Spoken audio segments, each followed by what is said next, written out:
Doctrine of pleasure. ये जो topic है डॉक्ट्रिन ऑफ प्लेजर ये ओरिजिनेट हुआ कहाँ? यूके में, ठीक है, यूनाइटेड किंगडम में, जहां पे जितने भी पब्लिक सर्वेंट हैं सब वर्क करते हैं at the pleasure of the crown, है ना। और डॉक्ट्रिन ऑफ प्लेजर क्या बताता है कि क्राउन के पास ये पावर है कि एनी टाइम, है ना, विदाउट असाइनिंग एनी रीजन, कोई रीजन भी देने का जरूरत नहीं है, क्योंकि प्लेजर है ना, मेरा प्लेजर है तुम काम करो, मेरा प्लेजर है तुम काम ना करो, कोई रीजन मुझे देने की जरूरत नहीं है, विदाउट असाइनिंग एनी रीजन, ठीक है, वहां पे टर्मिनेशन हो सकता है ऑफ पब्लिक एम्प्लॉयमेंट, ठीक है, there can be termination of public employment without assigning any reason. और एक बार अगर आपको रिमूव कर भी दिया गया तो फिर आप कोई कंपनसेशन या डैमेजेस भी नहीं क्लेम कर सकते हैं, है ना।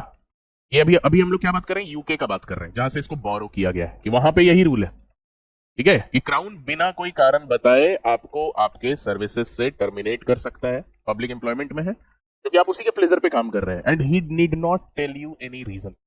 और आप वहां पे कोई कॉम्पनसेशन, कोई डैमेजेस, अगर आपको बिना मतलब का भी रिमूव कर दिया गया, बिना कोई रीजन बताए भी रिमूव कर दिया गया, आप कोई डैमेजेस वगैरह क्लेम नहीं कर सकते, ठीक है। This is based on the maxim, doctrine of pleasure का मैक्सिम क्या है? ड्यूरेंटो, सॉरी ड्यूरेंटे पेने प्लासिटो रेजिस, प्लासिटो रेजिस, ये मैक्सिम है आपको। ड्यूरेंटे बेने प्लासिटो रेजिस, है ना, during the good pleasure of the king.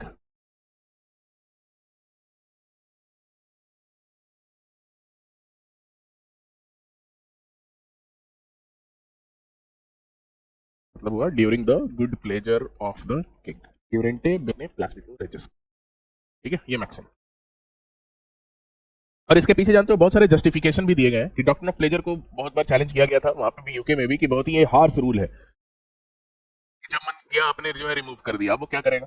तो इसको जो है जस्टिफाई किया गया कि क्राउन कोई बेवकूफ थोड़ी है, मतलब जब मन किया रिमूव कर देगा, मतलब वो उसका पावर है, शक्ति है ना।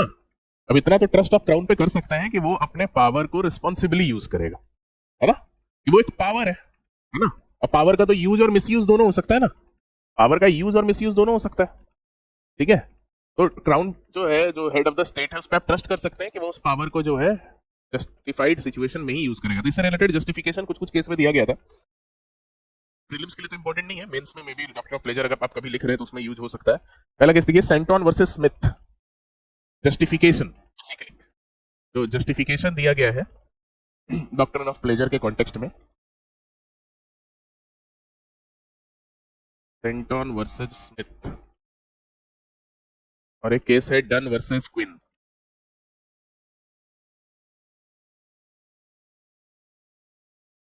ये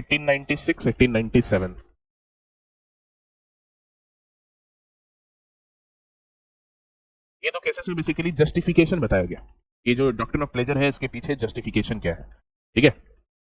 इस सेंटोन वर्सेस स्मिथ में कोर्ट ने ये बताया कि अगर डॉक्ट्रिन ऑफ प्लेजर जैसा पावर नहीं रहेगा क्राउन के पास, तो it will be difficult to remove any public servant whose continuance in job is detrimental to the state।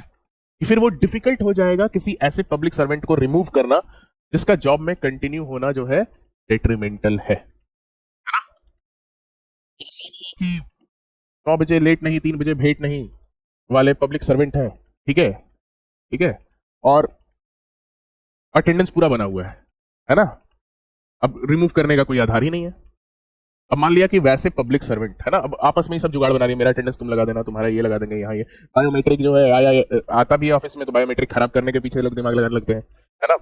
तो ऐसा कोई सिचुएशन अराइज हो जाए, मतलब कि किसी का कंटिन्यूअस जॉब में जो है डेट्रीमेंटल है ना, कि वो पर्सन नॉन परफॉर्मिंग एसेट बन गया है ना, ये परफॉर्म ही नहीं कर रहा है, तो वैसे पर्सन को तो हम रिमूव ही नहीं कर पाएंगे ना, उसको तो हमें पे भी करना पड़ेगा और हमें उसका बर्डन भी बियर करना पड़ेगा। तो ये जस्टिफिकेशन जो है इस केस में बेसिकली दिया गया था, ठीक है, ठीक है। फिर दूसरा, डन वर्सेस क्विन में भी जस्टिफिकेशन ये दिया गया था कि भाई तुम कहां काम कर रहे हो? पब्लिक एम्प्लॉयमेंट में, पब्लिक एम्प्लॉयमेंट तुमको दे कौन रहा है? मान लो कि आप अपने घर में अगर कोई सर्वेंट को रखते हैं, आप उसके काम से नाखुश हैं, ठीक है, या फिर आपको उसका प्रेजेंस पसंद नहीं है घर में, ठीक है, आप उसको रिमूव कर देते हैं ना, रिमूव कर सकते हैं। तो यहां पर भी आपको एम्प्लॉयमेंट किसने दिया, इसमें बताया गया, इस केस में बताया गया public servant have no fixed tenure, they only work with under the pleasure of the crown, because उनका एम्प्लॉयमेंट का सोर्स ही जो है वो क्या है, क्राउन है ना, क्राउन के लिए ही काम करते हैं ना लोग, ठीक है। तो ये सब जस्टिफिकेशन इस केस में दिया गया कि कभी भी डिस्क्रिप्शन पे हम रिमूव कर सकते हैं। सेंटोन वर्सेस स्मिथ में जस्टिफिकेशन क्या दिया गया था कि अगर जो नॉन परफॉर्मिंग पब्लिक सर्वेंट है उनको रिमूव करना डिफिकल्ट हो जाएगा अगर there will be no doctrine of pleasure, क्योंकि उसके लिए फिर अब हमें कोर्ट जाके ग्राउंड प्रूफ करना होगा, ये ग्राउंड वो ग्राउंड, है ना, फिर वो अपना डिफेंस अपना वकील कोई लेकर आएगा, फिर डिले होगा, है ना। यहाँ पे सीधा प्लेजर पे, चलो कल से ऑफिस आना बंद करो, right. And you can trust, ठीक है, डन वर्सेस क्वीन में बताया गया कि सिटीजन को ट्रस्ट करना होगा कि क्राउन ये पावर जो है रिस्पॉन्सिबली ही यूज करेगा, है ना। Crown will not misuse such power, it will use only when there is such necessary circumstances, ठीक है।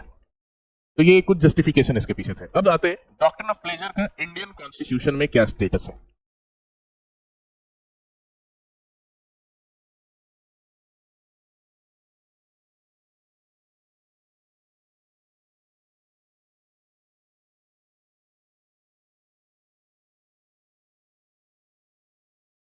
इंडियन कॉन्स्टिट्यूशन में इसका क्या स्टेटस है, ठीक है।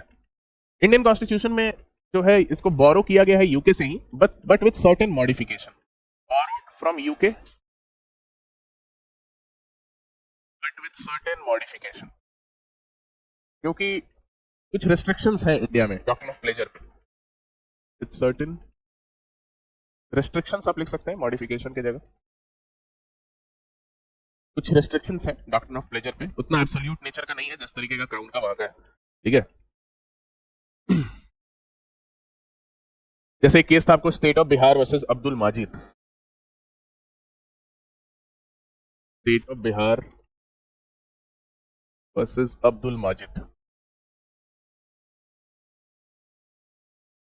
इस पर्टिकुलर केस में कोर्ट ने बोला कि यूके में अगर वहां पे रॉन्गफुल डिसमिसल हो जाता है, इधर क्राउन ने किसी को रॉन्गफुली डिसमिस किया एक गलत आधार बता के, ठीक है, ग्राउंड बता के रॉन्गफुल डिसमिसल हुआ किसी का, उस पर्टिकुलर पर्सन को कोई डैमेजेस क्लेम करने का राइट नहीं है, कॉम्पनसेशन क्लेम करने का राइट नहीं है, क्योंकि वो क्राउन के प्लेजर पे ही काम कर रहा था, राइटफुल डिसमिसल हो या रॉन्गफुल डिसमिसल, अब प्लेजर खत्म हो गया, अब आप काम से हट गए, आपको कोई कॉम्पनसेशन डैमेजेस नहीं मिलेगा। बट इन इंडिया अगर रॉन्गफुल डिसमिसल किसी पर्टिकुलर पर्सन का होता है तो that person is entitled to claim damages and compensation, वो जो है डैमेजेस और कॉम्पनसेशन जो है क्लेम कर सकता है in case of wrongful dismissal.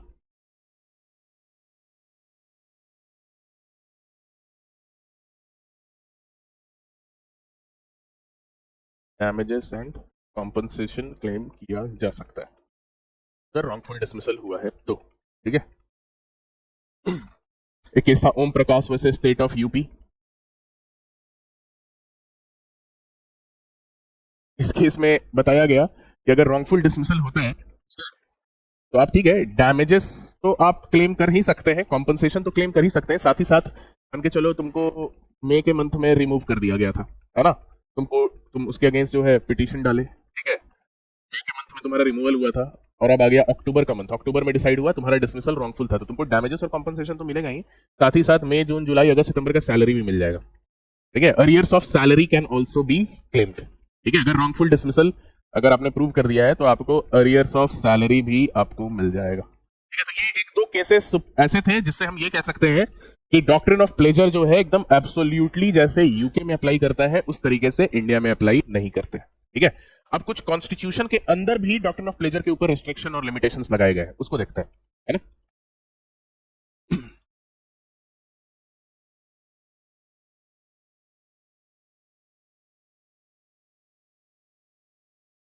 ठीक है, कॉन्स्टिट्यूशन के अंदर भी कुछ रेस्ट्रिक्शंस और लिमिटेशंस इंपोज किए गए। डॉक्ट्रिन ऑफ प्लेजर कहां पे इनकॉर्पोरेटेड है ये तो पता है ना, कहीं 310 में, आर्टिकल 310 पढ़ोगे तो वहां पे बताता है कि every person who is a member of defence personnel, civil servant, all India service personnel, है ना, तीन लोग, डिफेंस, सिविल सर्वेंट और ऑल इंडिया सर्विस, ये सब जो है किसके प्लेजर पे काम करते हैं, प्रेसिडेंट, ठीक है। और सिविल सर्वेंट के केस में अगर जैसे कि ऑल इंडिया सर्विस पर्सनल और डिफेंस पर्सनल तो प्रेसिडेंट पे ही काम करते हैं। सिविल सर्वेंट अगर यूनियन का है तो प्रेसिडेंट, स्टेट का है तो गवर्नर, है ना। बीपीएससी का एग्जाम होता है तो आप फिर गवर्नर के प्लेजर पे काम कर रहे हैं ना, बीपीएससी से आप एग्जाम निकाल के जा रहे हैं तो ठीक है। अब इसके ऊपर कुछ रिस्ट्रिक्शंस इंपोज किया गया है, ठीक है। देयर आर सर्टेन लिमिटेशंस और restriction on doctrine of pleasure.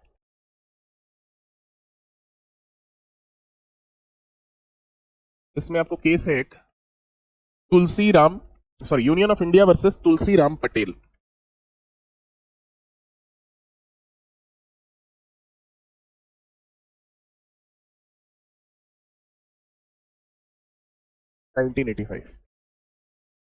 इस केस में कोर्ट ने बोला कि ये जो लिमिटेशन या रिस्ट्रिक्शन जो डॉक्ट्रिन ऑफ प्लेजर के ऊपर है ना, ये कभी भी पार्लियामेंट नहीं लगा सकता है ना। ये कभी भी पार्लियामेंट या स्टेट लेजिस्लेचर लगा ही नहीं सकते हैं, ठीक है। लिमिटेशन या रिस्ट्रिक्शन अगर डॉक्ट्रिन ऑफ प्लेजर के ऊपर लगना है तो वो कॉन्स्टिट्यूशन में जो दिया गया है वही हो सकता है। मतलब doctrine of pleasure can be limited और restricted only by constitution and not by any statute made by और क्रिएटेड बाय पार्लियामेंट और द स्टेट लेजिस्लेचर, ठीक है। जो भी लिमिटेशन या रेस्ट्रिक्शन लगेगा केवल जो कॉन्स्टिट्यूशन में दिया गया होगा वही, ठीक है, राइट। पार्लियामेंट सुपरसीड नहीं कर सकता है डॉक्ट्रिन ऑफ प्लेजर को। Parliament can not supersede doctrine of pleasure,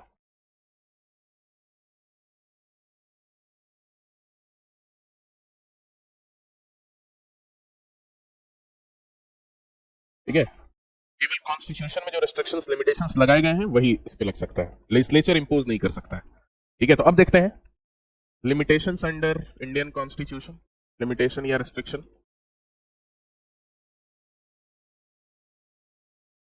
under Indian constitution.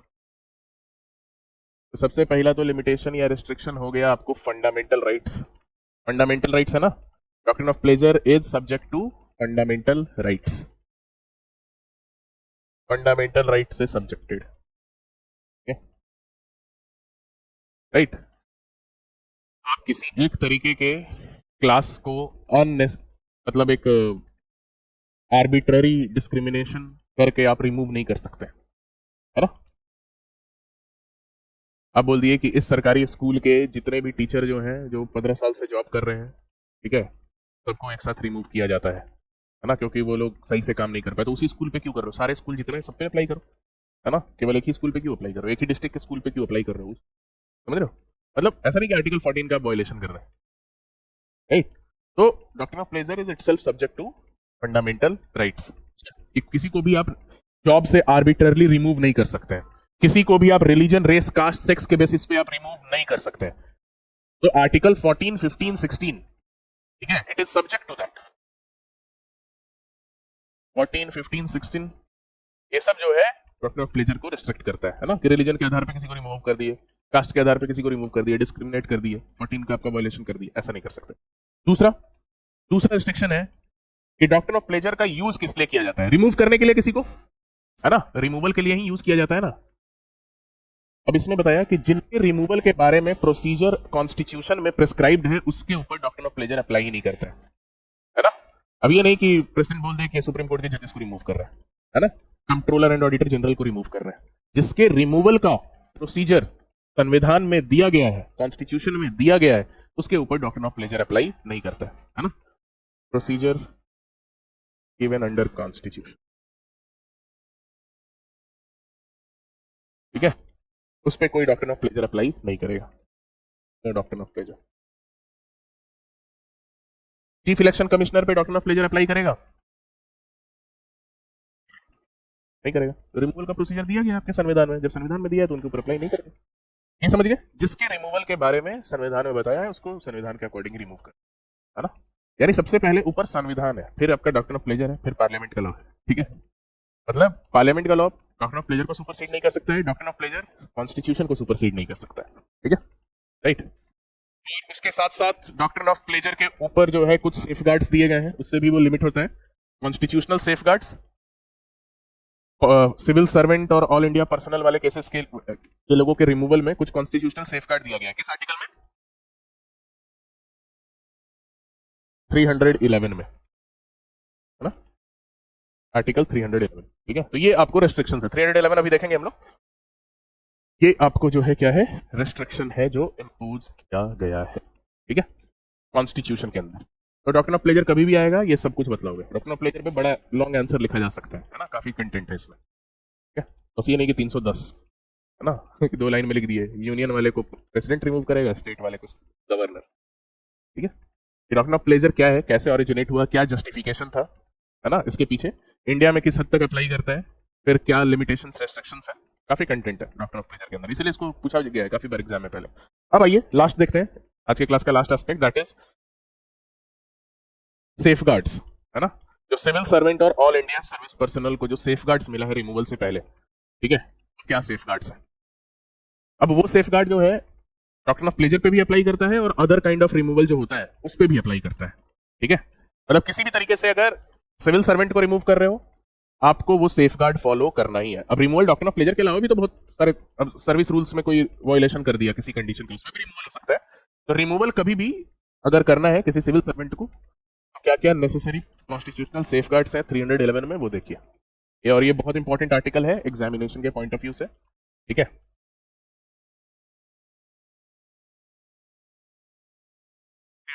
Constitutional safeguard basically देते हैं सिविल सर्वेंट्स को और ऑल इंडिया सर्विस पर्सनल्स को, ठीक है। तो किसको किसको ये मिला हुआ है ये ध्यान में रखना, civil servant, all India personnel, defence personnel को नहीं है, ध्यान में रखना यहाँ पे, है ना, सिविल सर्वेंट और ऑल इंडिया पर्सनल।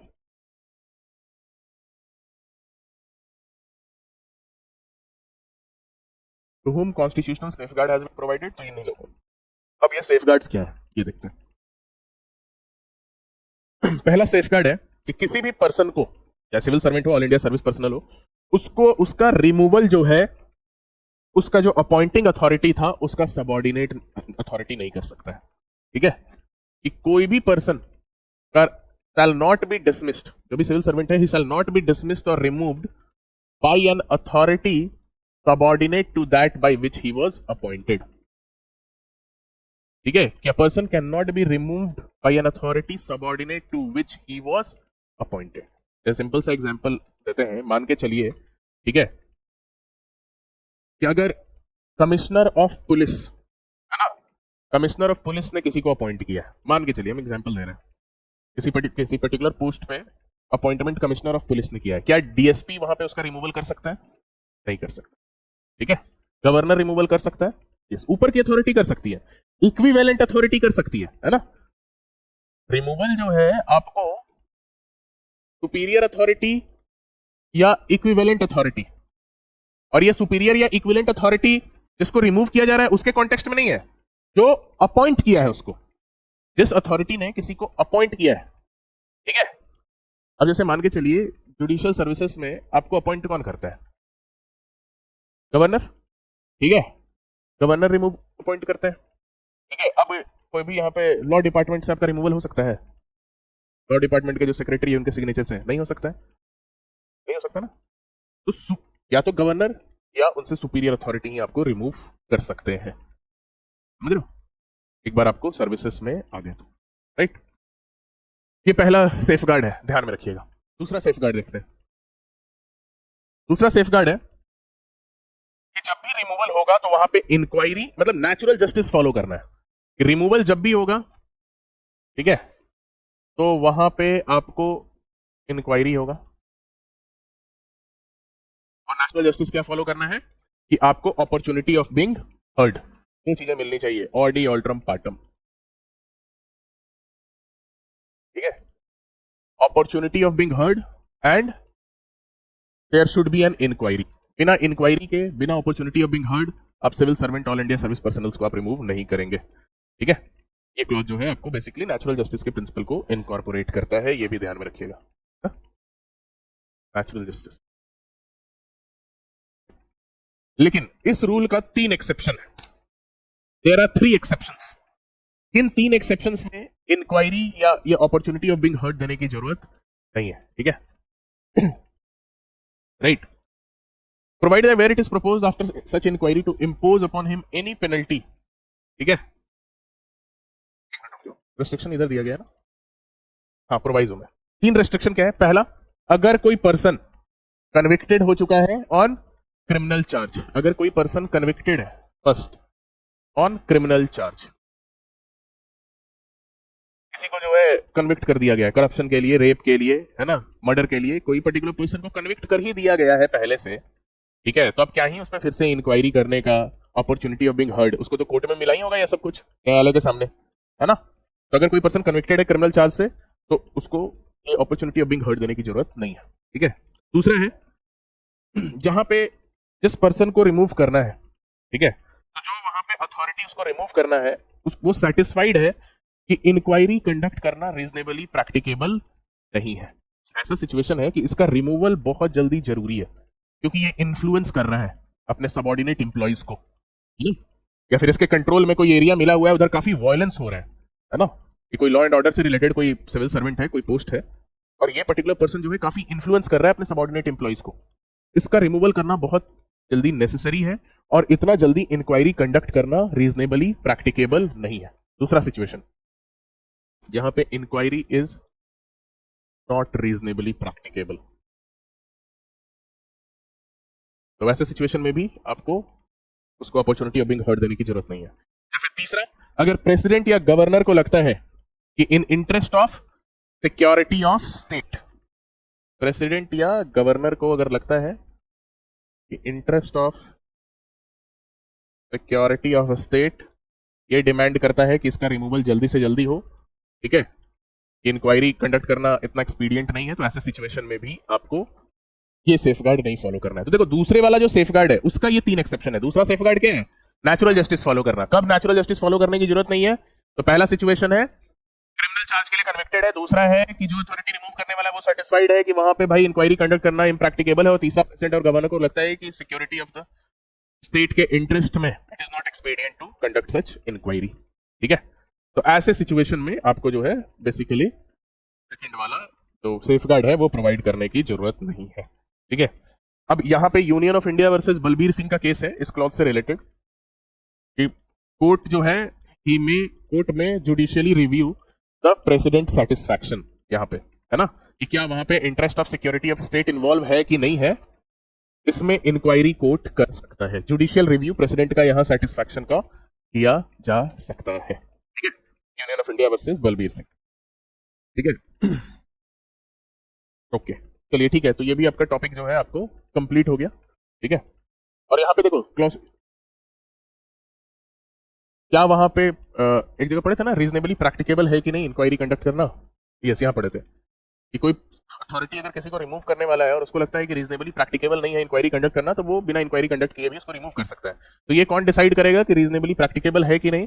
तो जो डिसीजन है वो किसका होना चाहिए? जो अथॉरिटी इंपावर्ड है उसको रिमूव करने के लिए उसी का होना चाहिए, और उसी का डिसीजन जो है फाइनल डिसीजन माना जाएगा, ठीक है। तो सेफगार्ड्स में सिंपली आपको याद रखना है, ठीक है, ये 3 तरीके के कॉन्स्टिट्यूशनल सेफगार्ड्स जो हैं ये आपको दिए गए हैं। एक क्या है कि सबऑर्डिनेट अथॉरिटी से रिमूवल नहीं होगा जो अथॉरिटी ने अपॉइंट किया था, और दूसरा सेफगार्ड क्या है, सॉरी 2 सेफगार्ड दिया गया। दूसरा नेचुरल जस्टिस को आपको फॉलो करना है। दूसरा वाले सेफगार्ड का 3 एक्सेप्शन है, ठीक है। आपको criminal charge not practicable to conduct the inquiry, और तीसरा सेटिस्फैक्शन ऑफ द प्रेसिडेंट और the governor, interest of security of state involve है और इसमें नेसेसरी नहीं, एक्सपीडिएंट नहीं है कि आप इंक्वायरी होल्ड करें, ठीक है। ये आपको 311 में ये सेफगार्ड्स है। आपका ये डॉक्ट्रिन ऑफ प्लेजर का भी टॉपिक आपका कंप्लीट हो गया, ठीक है।